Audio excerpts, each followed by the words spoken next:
You're listening to the AFTERBUZZ TV Network, now the largest new media platform on the web, and your number one source for after-show entertainment. Very good, Keith. Johnson. From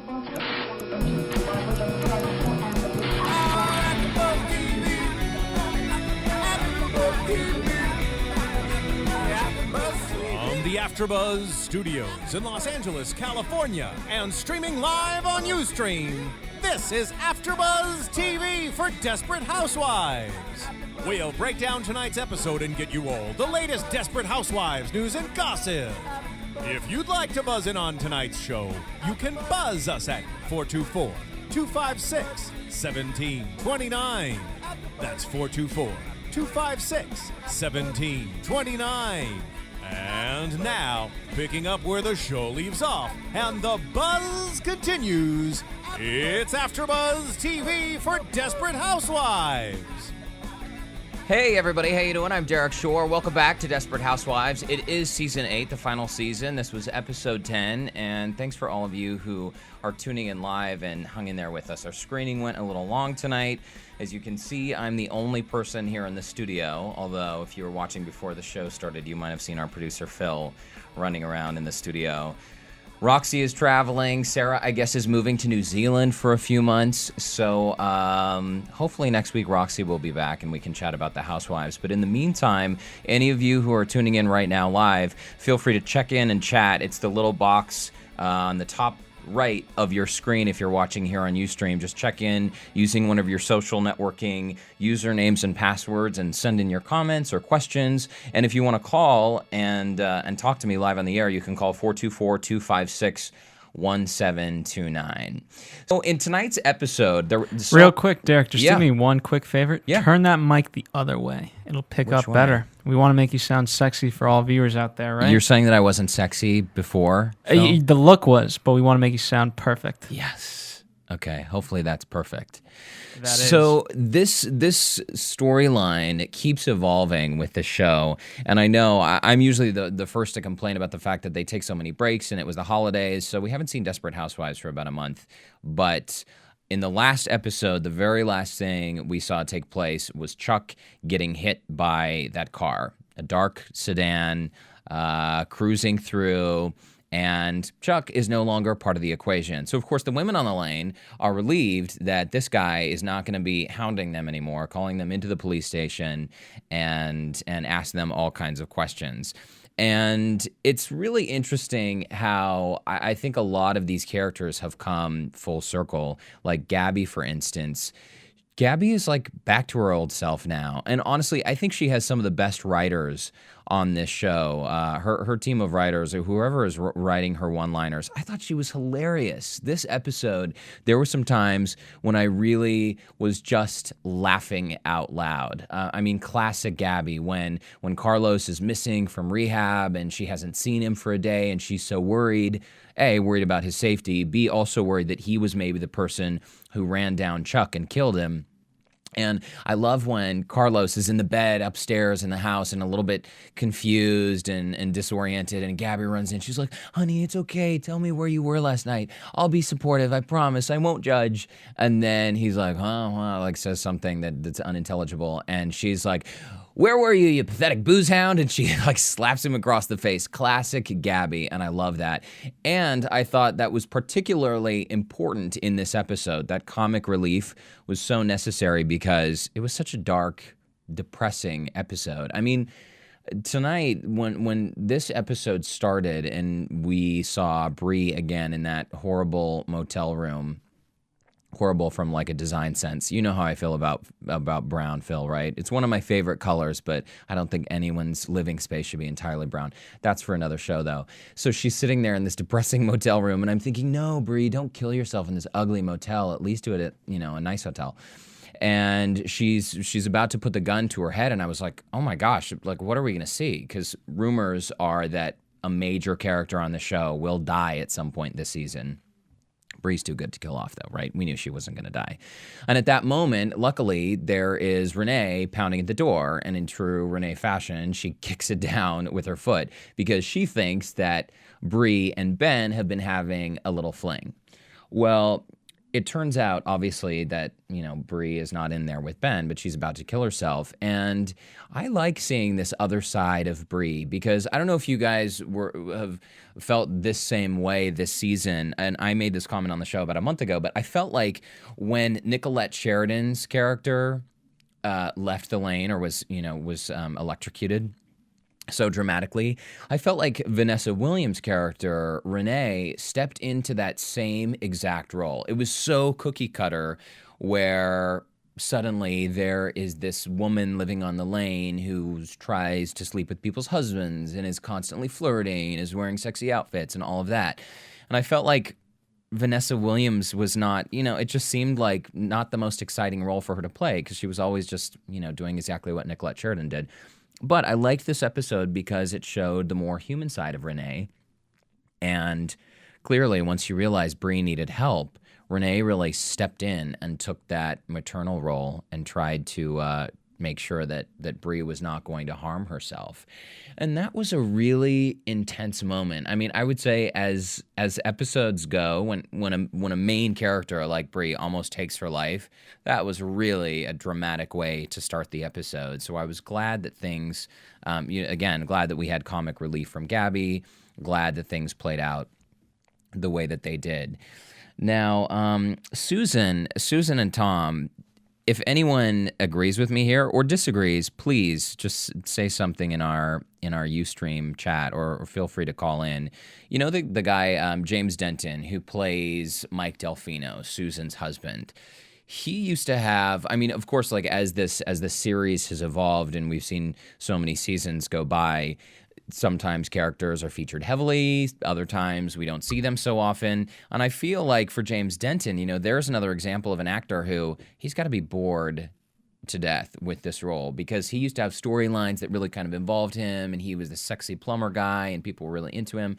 And now I just feel like he's kind of like the angry husband almost. It's almost as if he has lost his patience with Susan. And I have not seen his character as really a supportive husband type. Susan is obviously a little flighty and a little neurotic, and we see her act out in some sort of silly way. So I can see how it's realistic for him to lose patience with her at times. But I feel like his character has become so one-dimensional as well because he's just always like, oh, Susan, you're not going to New York. What, you're putting your suitcase in the cab? No, well, I'm the husband and I'm making the decision and my plumbing job is here in Fairview or whatever. So I don't know. I'm getting a little bored with him. Am I a little too bitter, guys? I think maybe I am.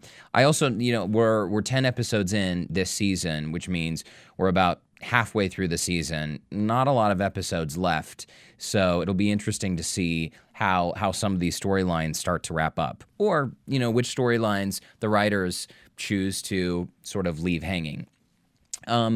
Lynette and Tom, this has been a source of much speculation. If you tune into AfterBuzz regularly, we know we sort of have a predictions section, and it usually doesn't come until the end of the show, but I think we need to mention it at the beginning of this show because Tom and Lynette certainly seem to still have a strong connection. And in fact, even at one point this episode, Tom said to Lynette, no matter what, you mean so much to me. I think I wrote his quote somewhere.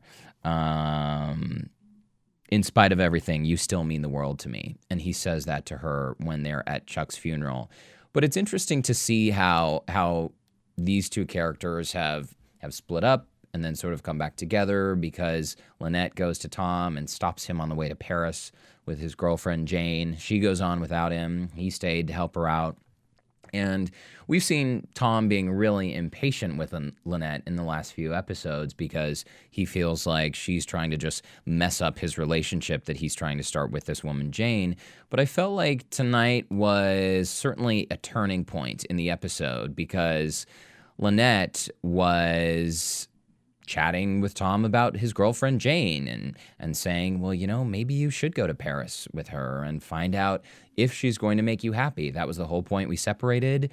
This time apart was all about finding that out. So I don't know. I am predicting prematurely perhaps that we will see Tom and Lynette patch things up pretty soon. because he really, for me, the turning point was really when they were sitting in the kitchen at the table, and he was just kind of going off on Lynette. He was really angry, and because this was the aftermath of him just finding out that she was an accessory to murder.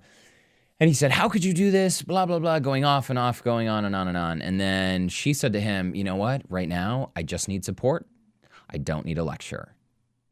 Just need support, don't need a lecture." And how many of you out there, I know that I can certainly relate to that line, whether it's been someone I've been dating or my family at home. Sometimes things get heated and someone wants to go off, and you made a mistake. I mean, clearly Lynette knows that if she could go back, maybe they would do things differently.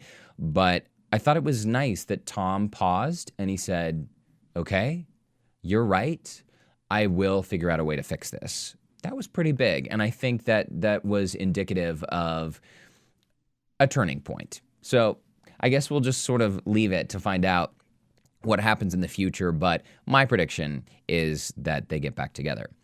So jumping back over to Bree and Renee seem to have this budding friendship that comes on slowly, because as soon as Bree is able to get out of the motel room and back into her home, Renee is there working in the kitchen, and she's essentially announced to Bree, "I'm moving in, and like it or not, I'm here until you sort things out, until you're not a danger to yourself."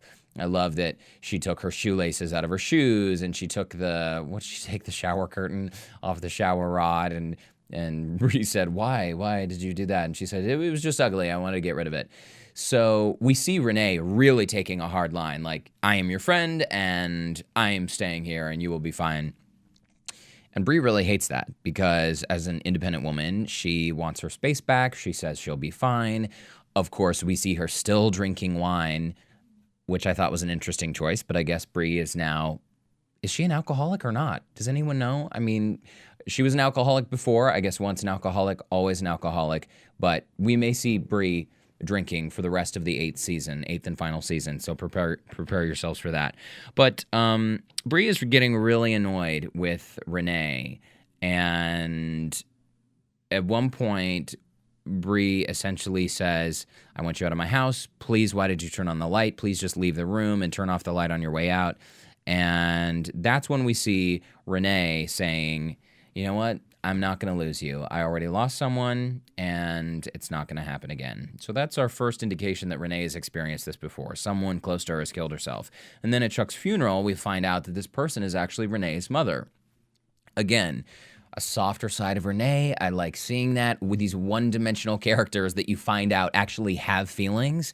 Then it actually starts to make sense, because Renee's character, if she experienced that kind of trauma, dramatic trauma, when she was a school-aged girl, coming home and finding her mother dead, that's a pretty major thing. So maybe like all of the sexy clothes, it makes me like her more. You know, as a viewer, I think you like a character more when you realize they've been through a hard time, or when you can relate to something that they are going through that perhaps you've gone through in your own life. And so I think we're starting to see that with Renee's character, and I hope that, again, not many episodes left, but I hope that we can continue to see her character develop a little bit more. And what shocked me is even that same scene before the funeral, but the same scene where Bree said, "Just make sure you turn off the light on your way out." She essentially said, "You know what? We're not friends. We're not friends, and we're friendly. You've come to my house. We talk. We're pleasant, but that doesn't really mean we're friends." And that was, whoa, ouch. I mean, to have someone say that to you, I can imagine is kind of tough. But she really took that a little hard. And then you see it really come full circle when they are at the funeral, and Bree reaches over to Renee and says, "You know what? The fact that you were the one who saved my life, I'll always remember that, and that makes me realize you are the best friend that anyone could ever have." So, in true Desperate Housewives fashion, we see 180 from one of these characters. 5 minutes beforehand, Bree is saying, we're not friends, we're friendly, we're not friends. And then suddenly they are best friends. So that'll be interesting to see how that develops. And also on the heels of all of this drama that's been going on with covering up the hiding of the body in the woods, Bree and Lynette still do not have a great friendship. Susan is still kind of on the outs. We don't really see her interacting much with the other neighbors except when they show up to announce Chuck's death. So I think the women will have to become friends again, right? I mean, how could they not? It's Desperate Housewives. Let's steer away from the storyline just for a minute and talk about HD television. So tonight for the special segment, and I hope some of you will chime in on this because I know other people are noticing this as well. We have here at AfterBuzz, we've got this great screening room where when we watch anything, it's enormous. It's like watching a feature film. And tonight I was really noticing a lot of these women, HD television, when HD started becoming the standard, the whole industry obviously had to change, not only like technologically, but makeup and hair also had to change. Not only how much makeup or foundation was applied to someone's face, but also the kind of makeup that's being formulated has totally changed for HD television. And I wish my friend Jenna was available. My friend and makeup artist Jenna was available tonight. She could talk to us about the science behind this. But has anyone else noticed now you can see every little thing on people's faces? And it's funny, just this morning, my boyfriend and I were having brunch with a couple friends. One of the guys works on a primetime, highly rated ABC show, may or may not be Housewives. We can't talk about what show he works on because it's a bit of secret information he gave us at brunch, but we were talking about hair extensions and fillers and Botox and surgeries and all of this stuff that goes on.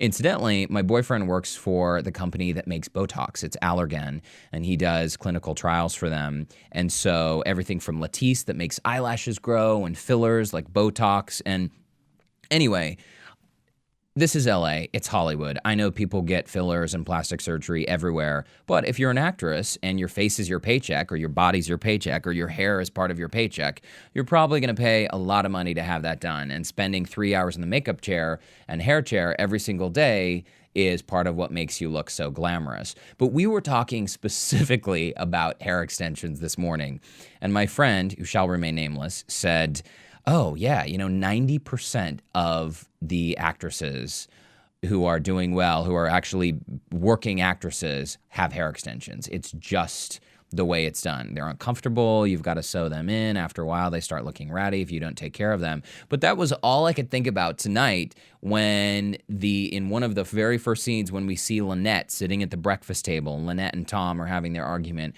Lynette is sitting there, and I know she's supposed to have that morning hair look. But it wasn't just like morning matted hair. It was like morning lioness waking up in like the African, safari jungle, whatever. I was like, oh my gosh, Felicity, those are some major, major hair extensions. So if you haven't noticed before, take a look at these shows. I mean, these women have so much hair. And then, that's why it was a huge deal when Terry Hatcher did that video with her without any makeup. You remember that story? I think we did it in season 7. No. You remember that? Come on, season 7 when we covered Desperate. Was I out that week? I must have been out that week. But I do know that a lot of female television hosts and actresses were doing that same thing, Phil, where they, like Kathy Lee and Hoda on the Today Show, they did a whole show with no makeup once. I do shows all the time with no makeup. I don't see what the big deal is. Do you think I need hair extensions? Phil, do I need hair extensions? We should do a comparison. Derrick with and without hair extensions. You know what? I should bring in some photos because in my day I have had some pretty killer do's and some pretty large hairdos that one would probably think I was wearing hair extensions. But this stuff is not cheap, by the way. I wish Matt would call in because he could tell us exactly how much a session of Botox fillers go. Actually, you know what? someone else who shall remain nameless, a person from my past life, used to go and get Botox fillers, and it was like $500 just to do the lines on the forehead. I know I'm pointing to lines on my forehead as if I have lines on my forehead. No, I really do. Doesn't everybody? There are lines on your forehead. Do you really need to fill them? Anyway, this person I knew used to fill those lines on his or her forehead. It's $500. So if you go in and you're doing your whole face, that's a crazy amount of money. But I guess if you are Felicity Huffman or... I've got a price for you. It says $11 per unit. Now, I don't know what a unit is, but that's... $11 per unit. That's pretty... Oh, that's a different kind of unit I'm thinking of. I'm kidding. I have no idea what unit it is. I was just saying unit, like, because that's a fun word to say. Thank you, Phil, for that info. But can anyone tell us how many units would you need in your face? Because I know women will do Botox right here on their upper lip. They start to get those lines. And, oh my gosh, there's so much you could do. I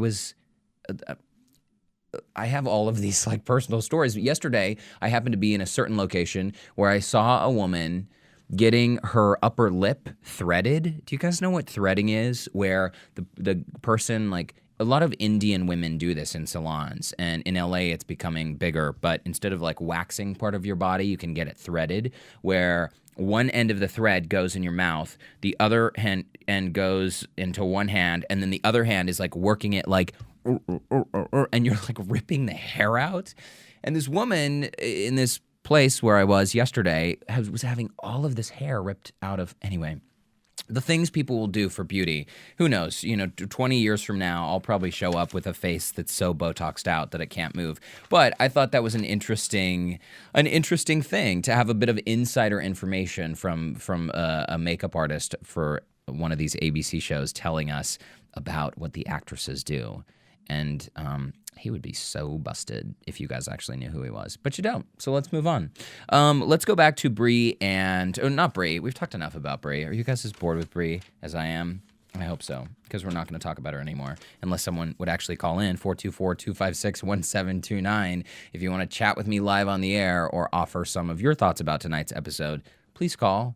Guys, I'm lonely. I've got here's some quick tweet stuff. People really liked Renee.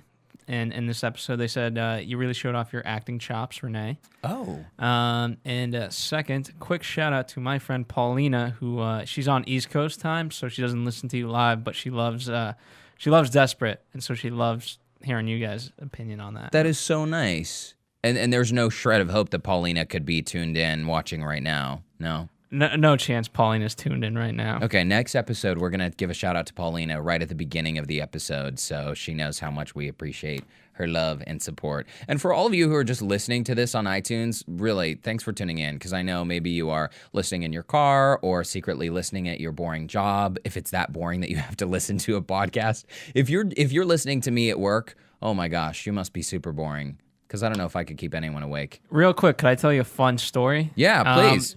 So, by the way, as Derrick's mentioning this, first off, our podcasts are completely free. So tell your friends. If you want to be an a-hole, you can charge them for money, but we don't charge them. But I've heard some stories where you got to go rock climbing or something like that, and people listen to podcasts while rock climbing. I don't condone it. I don't think it's safe. But, if you want to catch up on some Desperate Housewives, why not? Wow. Do whatever you got to do. I personally, I think more like if you're jogging in the morning and you're on the treadmill, that's fine, you know? Yeah. And whatever. But, hey, do what you got to do. Now, Phil, this person who goes rock climbing listening to the podcast, is that actually you? You are listening to Desperate Housewives podcast? No. This was actual fan mail that has come in for AfterBuzz TV on another show, I believe. I don't think it was for Desperate. Really? But at the same time, I don't think... I think it was more... what do you call those? One of those smarter shows, so it wasn't like a reality show or anything like that. So I don't know how much rock climbing and thinking you could do at the same time, but hey, it goes to show. One of those smarter shows. I want to start the political unit at AfterBuzz, because there is so much... I mean, I know young people have this... There's this idea no one cares about what's going on in the world. I know that about a third of the young people out there, at least... are paying attention to what's going on. And what an exciting election year, by the way. Don't you think? I think there has been a crazy showing of candidates on the Republican side right now, but it's been so interesting because at least it starts a debate and people start talking about these issues. So that's what I want to do for AfterBuzz. Do you think it can happen, Phil?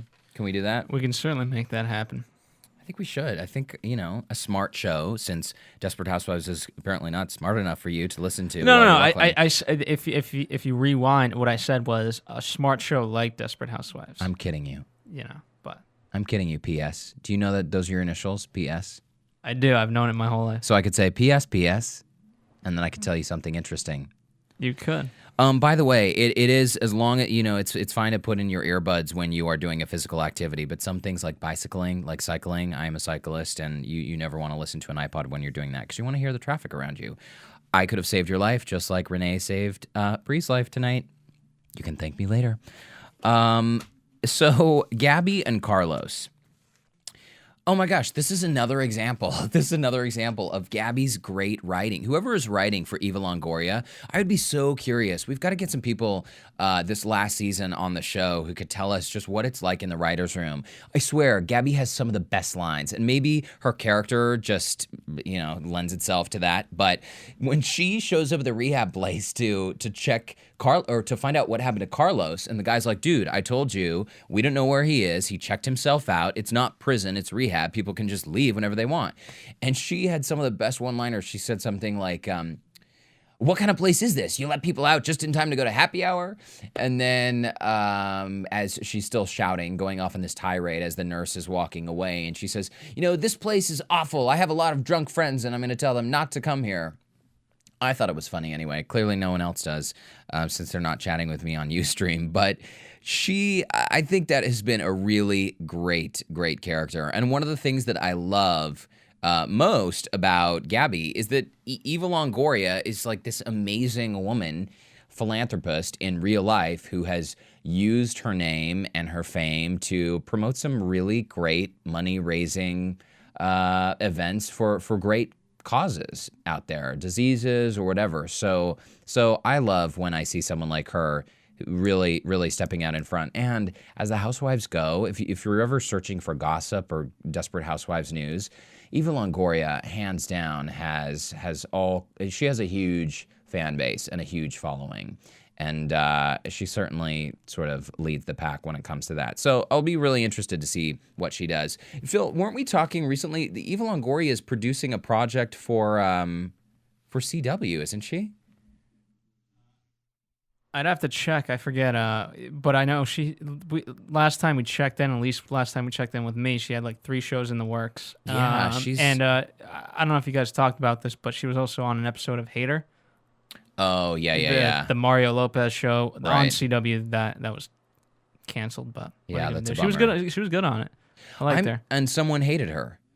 Well, that's the whole premise. They find people who hate a certain celebrity, in this case Eva Longoria, and the notion was that Eva Longoria wasn't Latino enough or represented Latinos in a bad way. And then eventually the whole point is you're trying to convert the hater, and then luckily the hater was converted, I think. Yeah, who could dislike Eva Longoria? That just seems like a waste of time. Hey, why don't we? I just saw a commercial on my screen, but Phil, why don't we take a commercial and then we'll talk about a few more predictions when we come back. We can sort of wrap up a few of the story points that we missed. But stick with us for a minute. We'll do a commercial break and then we'll wrap it up when we get back. AfterBuzz TV. Hi, I was once like you, a lazy, angry loner whose only joy was watching TV and surfing the net. And, like you, after I'd see one of my favorite TV shows, I'd be so excited and have so many questions that I'd actually have to talk to my douchebag coworkers about it at the water cooler. Then I discovered AfterBuzzTV.com. AfterBuzz TV produces after-show webcasts and podcasts for TV series of all kinds, like post-game wrap-up shows for all your favorite TV shows. AfterBuzz TV hosts are industry insiders who break down episodes of shows, take calls from fans, and interview cast and crew from each series, with over 60 different after shows, from Boardwalk Empire to American Idol to Vampire Diaries to Real Housewives and more. Now, after a night of TV, I can ignore my stupid coworkers, who I hate, and go straight to my desk and watch or listen to all my favorite AfterBuzz TV after shows, and have all the TV fan interaction I need. Thank you, AfterBuzz TV. AfterBuzz TV. What do you want to buzz about? Oh my gosh, Gaby makes me laugh so much. Did you guys see the part in this episode where she goes down to the police station after Chuck has been killed, and she talks to the other detective, and she's fishing for information because she's worried that Carlos, drunk out of his mind, left rehab, mowed down Chuck in his car, and he is the one who obviously killed Chuck, right? So she goes down to the station, is fishing to try to find out info, and she's chatting with the other detective, and she said, "Hey, do you remember me? I'm friends with Bree." And he's like, "That bitch." And she's like, "Oh yeah, she's a total bitch." She had these funny lines where she was, when she's leaving the police station, she's like, "Oh, I'll be sure to tell Bree, that bitch." It's just, oh, these lines. Oh my gosh. Maybe it's because I like to imagine that I would be that funny and witty in real life that I love Gaby's character right now so much. But it's good to see her back in stride. Also, I never went to law school. I went to UCLA and got my degree there, but it certainly was not a law degree. I was like a creative type. But tonight, in tonight's episode, when Lynette gets home and Tom is in the living room with Bob, the neighbor, who's the lawyer, and Tom has confessed to Bob, essentially because they need legal help to try to figure out how to make sure that Lynette doesn't get put away. Unbeknownst to them, Chuck is already dead, so they probably don't have to worry about that. Bob is there, and he's saying, "Wait a minute, what? Oh my gosh, like I just found out that all of the people at my dinner party committed this crime and hid this body in the woods." Now, when Lynette says, "Oh, hey, by the way, Chuck is dead, and we don't need to worry about this," did anyone else find it a little strange that he just said, "Oh, okay, I'm leaving now, that's it"? I mean, if you're a lawyer and you know that someone has committed a crime, aren't you obligated by the state bar to report that crime, Phil? I mean, that sounds reasonable, right? It certainly does, but I'm not gonna go ahead and put myself out there by saying yay or nay. Yeah, not gonna go there. I mean, I understand that in TV land, as long as things make sense in that little world, it doesn't need to be complete reality, but there are sometimes, some moments in these shows when I'm just like, seriously? You just like are gonna walk away just like that and no big deal? Anyway, one of my little nitpicky things.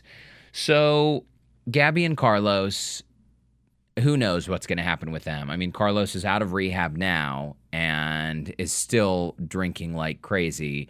Will he come out of his drinking hole? Who knows? I think that the fact that Chuck is now dead, it solves a few problems, but it also creates a few more problems because as viewers, we're not sure if the storyline has really been put to bed. We don't know if the storyline of the women's like sneaking around is also dead along with Chuck.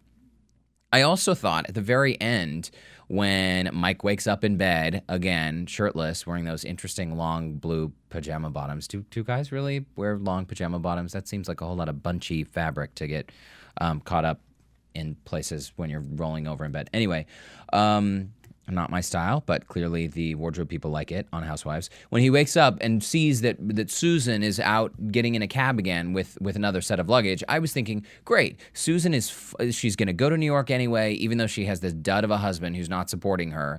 She's going to go to New York anyway and pursue her dreams as an artist just to see what happens. And no, we find out she's going to Oklahoma to meet with the dead guy's family to like help herself feel better.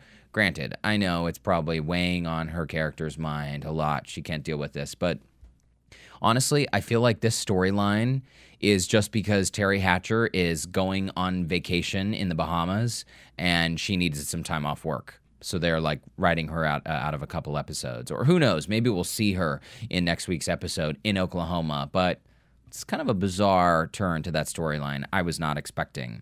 Also, we saw Bree in the tease for next week's episode, we saw Bree in a swimming pool kissing some unknown dude. So it'll be interesting to see if that develops into anything, and if part of Bree's recovery or stepping away from the wine once again involves a boy. I would like to see that happen because we know that she has a history of dating some interesting guys. And I know if Sarah and Roxy were here tonight, they would mention Brian Austin Green, and for the next half hour, we would be talking about him. So we'll see who Bree ends up dating. Other prediction, Gaby and Carlos. Will Carlos finally clean up his act? I don't know. We'll find out. Will Bree and Renee's friendship grow stronger? Honestly, I don't know, because I didn't see that one coming either.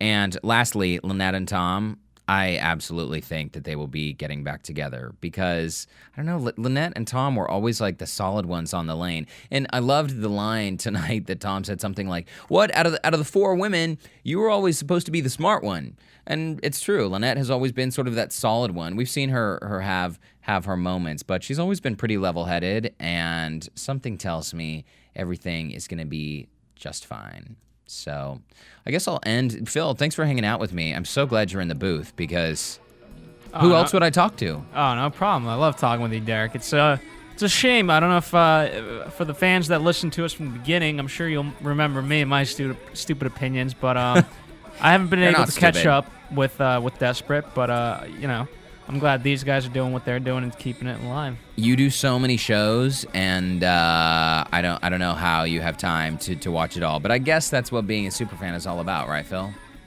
That's what it truly is. It is all about that, and obviously respect you guys. By the way, I heard a really good analogy. You people right now that are listening, you guys are the top of the pyramid, or the bottom, however you want to think it. Basically, you're the most important part. Without you, there is no me or Derrick. Wait, but Phil, you just said you're either the top or the bottom of the pyramid. I said whatever's most important. Well, what is most important? Well, if you look at the the Indians, the totem pole, they say the bottom of the totem pole, right? Well, it's actually the bottom of the totem pole is the most important because it's what holds everything up. You know what I mean? So the bottom of the pyramid is holding up the top.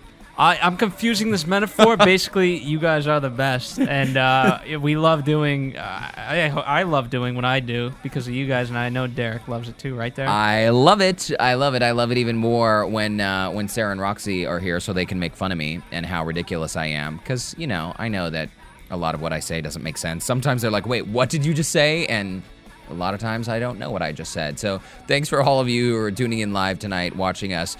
We will be back here next week, same place, same time. We'll start right at 10 next week, Pacific time.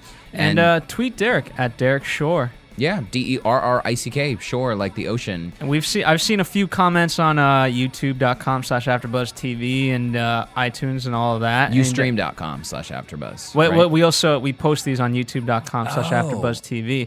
Little known. See, Derrick didn't even know that. Oh my God, we are all over the place. Let me get you restarted right here with, what I was gonna say. Yeah. So I've seen a few comments from a few fans, and I like that. So keep on commenting. Yeah, feel free to comment. And you guys, the check-in and chat box on Ustream is great because it doesn't matter which social networking. You can sign in with Gmail or AOL or Ustream or I think Facebook. Yes, you can sign in with your Facebook account. You can just send your comments. I can see the stream right here. So if you don't like what I'm saying, let me know. I would love to hear it. So thanks again for tuning in, guys. For Phil in the booth, Phil, say goodnight. Thank you, guys. Good night. Next week, maybe we'll have you read us a poem if it's just us again. We'll see you back here next week, guys. Thanks for tuning in. From producers Kevin Undergaro and Phil Svitek, engineer DJ Jesse Janity, and the entire AfterBuzz TV staff, we would like to thank you for listening to the AfterBuzz TV network. If you have questions or comments, be sure to buzz us at info@AfterBuzzTV.com. And you can find us on Facebook or follow us on Twitter by searching for AfterBuzz TV. Buzz you later. I'll buzz you later. The views expressed herein are those of the hosts only and do not necessarily reflect the views of AfterBuzz TV or its owners or principals.